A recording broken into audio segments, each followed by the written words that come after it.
This is Ed Lawrence, Director of Research with Colliers here in Pittsburgh. This is our first quarter 2024 interview for our newsletters. And I'm sitting here today with Mark Hauser, author and speaker. And we're going to have a discussion about a couple of books that he has worked on and also what he does on the lecture circuit as well. So we're thrilled to have Mark here with us this morning. Mark, maybe just to start out at a high level in terms of your background and your inspiration for what you do, can you share with us what inspired your journey to become an author and speaker and provide as much background as you like in the process? Sure, thanks. And thank you, Ed, for having me on your podcast. Yeah, I appreciate it. You bet. It's nice to be able to talk to Colliers about skyscrapers. Yes, definitely. So that's my field. I write and speak about skyscrapers, particularly antique skyscrapers, as I like to call them. Right. And that's skyscrapers from the very beginning, in the first ones to be built here in America, because skyscrapers are as American as apple pie. Right. All right. They were invented here, they were developed here in the late 1800s. So why do I write about them? Well, I like writing and talking about Pittsburgh stuff. I'm a native Pittsburgher.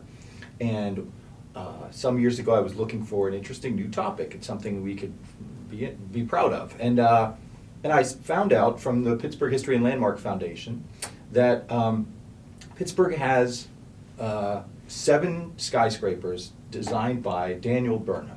Okay. This is a great Chicago architect from the late 1800s, and he was the person who arranged or organized the Chicago World's Fair in 1893, the Great Columbian Exposition, Yeah. where Pittsburgher George Ferris debuted his Ferris wheel, among other things. Right.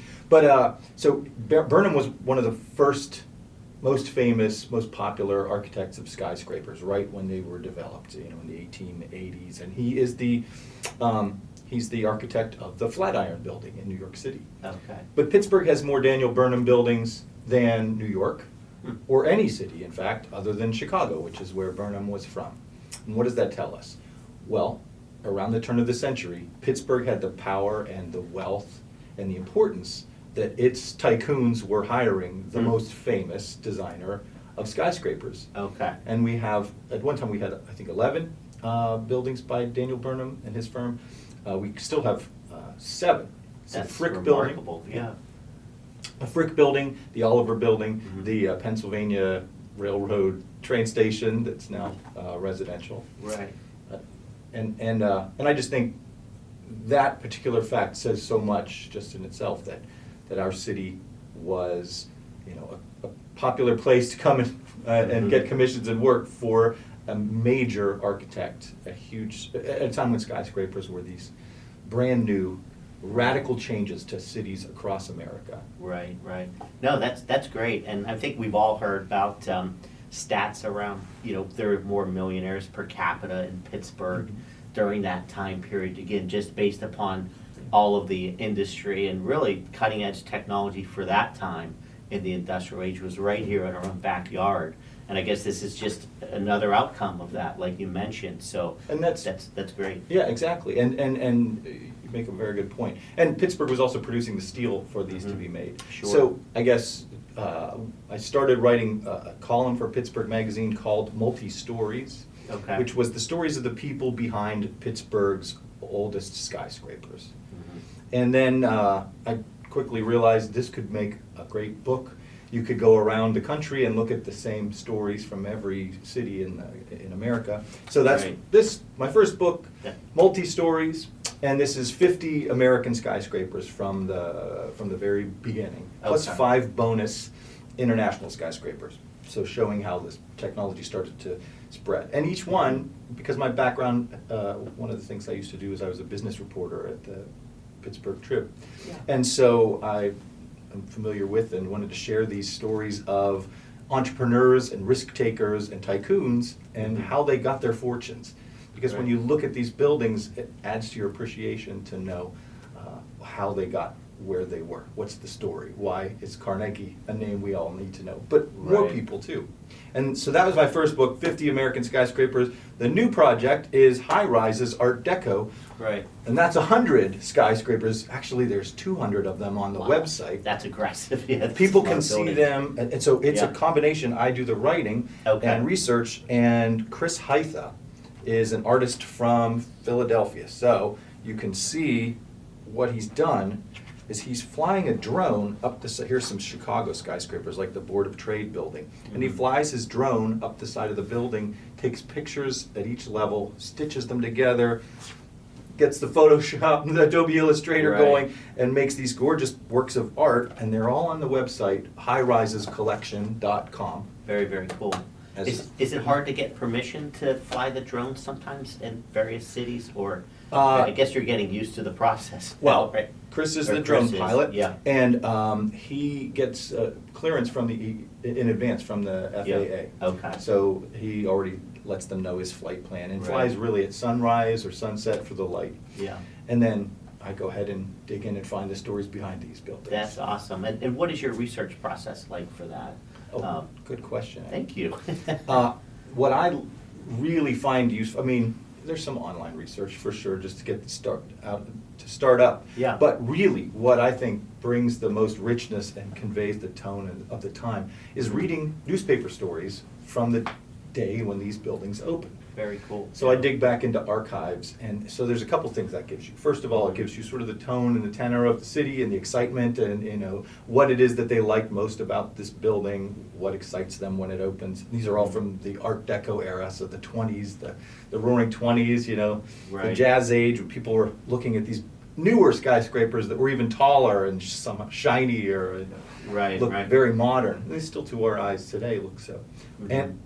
But in addition to that tone of the writing, I also like reading sometimes the speeches given by the executives and so forth. So Mhm. there's one I really like, if you'll permit me.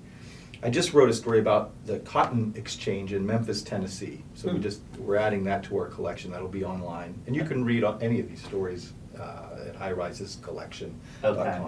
But the president of the exchange is John Sneed Williams, and he said that his new skyscraper in Memphis was, quote, "a structure sublimely beautiful, and so enduring that her proud head shall still be thrust sunward, girt in the habiliments of supernal youth, when the pyramids of yon ancient Egyptian Memphis are but a reminiscent glory." Wow.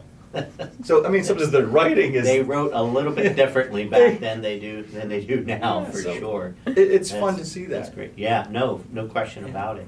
And in terms of, I guess, all the research that you've done in putting these books together, do you have any stories about, I guess, if you want to call them your adventures and your research and so forth, Oh. that stand out the most? Yes, I mean, for sure.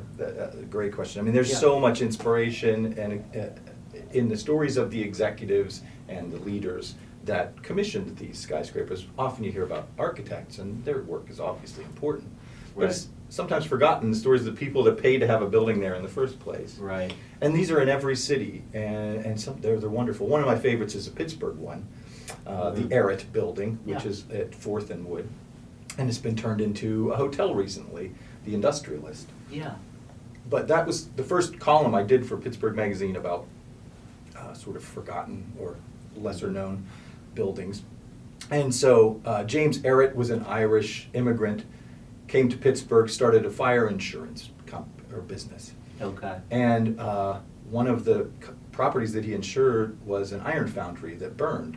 And so he and some other investors, after the fire, decided they wanted to get into the business. And they did, and developed it, and it turned into one of its biggest products was bathtubs.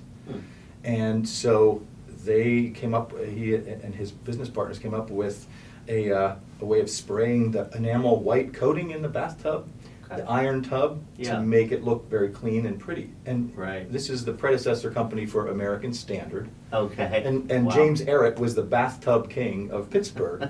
And I put his building on the front cover of top of my first book, Yeah. Multi-Stories. Okay. Because it's such a fun skyscraper in Pittsburgh, and it's one that you walk past and maybe you've always wondered what this building is. Yeah, yeah. And it's this stripy one. Right. Right? It's a beautiful building. It is. And but it's easy to sort of walk It's easy, past and yeah. not know much about it because he's Right. not Carnegie, he's not Henry Clay Frick.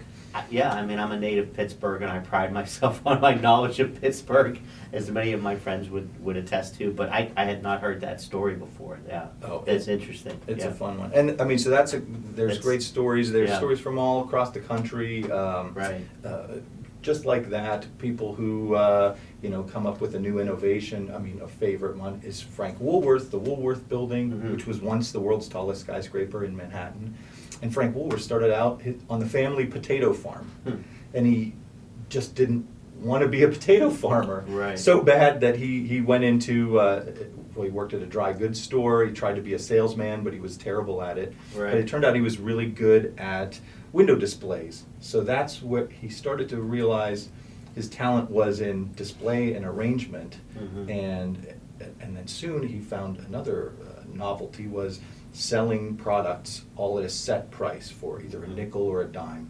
Right. And that worked so well for him that he went out on his own, started these 5 and dime stores. Right. And I mean, that seems pretty modest, but think Yeah. about Walmart, Right. right? A store that sells things cheaply, but makes a profit on every sale and has a lot of traffic. Right, If you right. do it well, you can make a lot of money. And he was able to build a skyscraper right at the foot of the Brooklyn Bridge in cash, the Oh, tallest wow. skyscraper in the world. Wow. So, I mean, some of these stories can really sort of relate to us today. These are people going through times of Yeah. great technological upheaval and change, Mhm. and trying to innovate and trying to leave a legacy. Definitely, yeah. I mean, it's going all the way back to Egyptian pharaohs with the pyramids, leaving a legacy in their mark that is indelible. And I guess these structures in some ways are like that as well. Yes. I know right here in Pittsburgh, we have an event coming up at the Union Trust Building, which is my personal favorite in Pittsburgh, and just the stories behind Henry Clay Frick and his motivation to want to build that beautiful and glorious, structure. It's remarkable. It's fascinating, Yeah. really, yeah. And I mean, Henry Clay Frick, obviously, and his relationship with Carnegie. There are a whole bunch of stories that one could say about that. Right, yeah, no question about it. In terms of Pittsburgh's landscape, given your expertise, how do you see Pittsburgh historical architecture contributing to the commercial real estate landscape, I guess, if you will? That's So, a great question, Yeah. and it also gets to one of the reasons why I've been interested in these old buildings is because I'm not the only one. Lots of Mhm. people are interested in these buildings. They're finding through adaptive reuse and conversion, they're getting a second chance or a third chance at usefulness. And Right. so I was reading, I think it was in Yardi Matrix, had a study that in 2022, Pittsburgh was in the top 10 cities in America for the number of apartment units converted from originally office buildings. Okay, And I think it was just shy of 200 units in 2022. It was the most recent study that I could find. right. And I think we're not always in that top 10 in Pittsburgh, Mhm.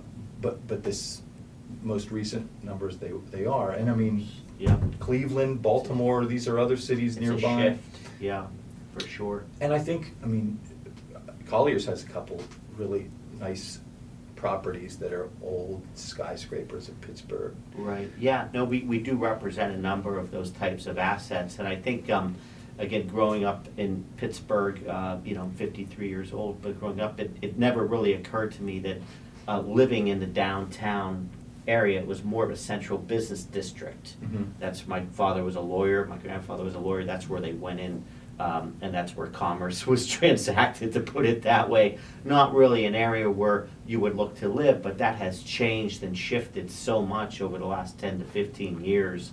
Now, younger people as well as retirees really desire to live downtown. I think it's wonderful.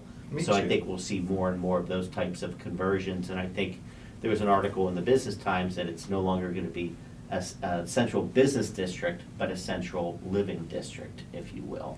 That's which true. Which is a perfect, I think in order for the downtown to prosper, that needs to continue to occur. I agree. It seems to be the direction that we're headed. Right. And we go through cycles in Sure. history. It wouldn't be the first time that the center of downtown was a residential district. Yeah. So Right. I'm the same age, and I've seen the same transformation, Yeah. and I was shocked by it at first, and now I think it's wonderful. Yeah, I totally agree. It brings life back to the downtown. Yep. Well, before we leave this stage, so to speak, I wanted to give you an opportunity to talk about, we've talked about you as an author. Talk a little bit about some of your speaking engagements, and then also to wrap up what you have planned in the near future. Oh, great. As you continue your journey here. Well, thanks, Ed. Yeah, you bet. When I speak to groups, as I was saying to you before, so companies and associations, I like to talk about the inspirational stories of the people behind the buildings. Mhm. And that to me is something that helps bring an old building to life. I mean, you might look at it and it might be a grand structure, but if you don't really know any of the history of the people behind it, it can Mhm. sometimes, it doesn't have the power that it can when you know stories like I told you. There's another great one in Houston. There's a building called the Niels Esperson Building, and it was Mhm. built by the widow of a man, Niels, so Melly Esperson. She and her husband had planned to build a skyscraper to celebrate their finally striking oil in Houston. Mhm. And then he passed away before they could realize their dream, so she took over the business and became this very influential businesswoman in Houston and built the tallest skyscraper in Texas, which is saying something. Wow, it sure is. Yeah. So, and then later she built a building named after her next door to her husband's building. So the Melly and Niels Esperson building Oh, are wow. side by side, and these are 1920s and 1930s era. So I feel that can be, that adds, every one of these structures has that background behind it. So that's the thing I like to convey to people, Sure. either when I'm giving my corporate or business talks, or I also give occasional public tours of skyscraper rooftops here in Okay. Pittsburgh. So I'll be doing those. I have them on my website, which is Hauser Talks. Excellent. And Yeah. that's in June, July, and then I think September and October, I believe. So we go out on the Fantastic. weekend and do Yes. that. That's a lot of fun. And so that's, Yeah. the next thing on the next project on my agenda Yeah. is are those tours. And I should also mention our Highrises project. Chris and my Mhm. Highrises project is currently being shown at the Chicago Architecture Center. Oh, cool. So that's going to be through September. Good for all, you. All Yeah. of our, his art and my stories are on display, big display Yeah. in Chicago right there off the river. And we're giving a talk in June at the Art Deco Society of New York. So we're going to be going up to New York in June for that. Excellent. Well, this has been fantastic. Yeah, we really appreciate your time. And best of luck moving forward.